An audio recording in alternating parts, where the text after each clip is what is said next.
Welcome to the Foreclosure Escape Plan Video 7, how investors find foreclosure deals and how you can take advantage of it. Right now, an investor is looking at your house. Here's how to make sure to it you don't get taken advantage of. Did you know that there's an entire history built around buying homes from people in financial trouble? And most homeowners don't even know that they're being watched. Now, I'm not here to try to scare you, but I am here to educate you. Because when you understand how investors think, you stop being a target and start being the one that's in control. For instance, Derek received a handwritten letter from an investor 3 days after his notice of default was recorded. The investor offered him $180,000 for his house when it was worth $260,000. Derek almost signed the contract. He didn't realize that because the default was made a matter of public record, investors track these filings on a daily basis. Derek ended up finding me, and I walked him through the real value of his home and his real options. He ended up selling a house using a short sale program for $245,000 and walked away with cash in his pockets and in a far better position than dealing with the investor. Now here's the breakdown. How typical investors' foreclosure pipeline works. Number 1, public record monitoring. When a notice of default or a list pendants is filed if you're in a judicial foreclosure state, it becomes a matter of public record. Investors use software to track down filings in real time. And within days, homeowners receive letters, postcards, phone calls, and even knocks on the door. Number 2, the lowball offer strategy. Investors typically calculate the maximum allowable offer, typically 65 to 75% of the market value minus repairs and holding cost.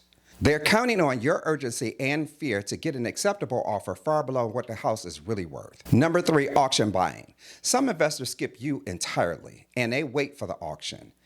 They buy houses on the courthouse steps or on auction websites for significant discounts. Now, if no one bids on a property, the property goes back to the bank and becomes an REO, which stands for real estate owned, and the homeowner gets nothing. However, if someone overbids on your home, you may be entitled to the overage.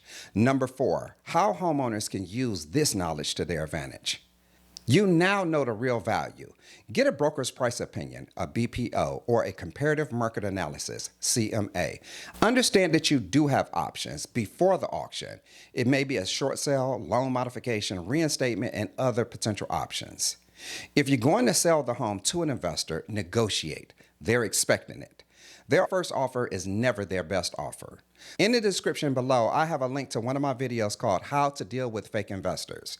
This is going to teach you how to avoid their scams so you can understand their game better than they do. Consider listing your house on an open market. Competition drives the price up. However, I need you to be careful because the foreclosure is a matter of public record and a savvy buyer may know or assuming that you're a desperate homeowner. Number 5, when working with an investor makes sense. If you need to close fast and you don't want to wait to list your home, the property needs significant repairs and it won't qualify for traditional bank financing for a prospective buyer. You've explored all other options and the timeline is too short for a traditional sale. Have you ever received one of those "we buy houses" letters? Tell me what the letter said and I'll tell you what it's really worth. Investors aren't villains. Many of them are really providing a great service, but you deserve to make informal decisions, not desperate ones. When you know exactly what they know and how they know it, you have more power to shift back to you. Speaking of power, there are government programs right now, this year, that can help you catch up on your mortgage, get legal representation, or even get your loan modified for free. And most people never even heard of them. Watch video number 8 because this is the one I've been waiting to make for a long time. I'll see you on the next video.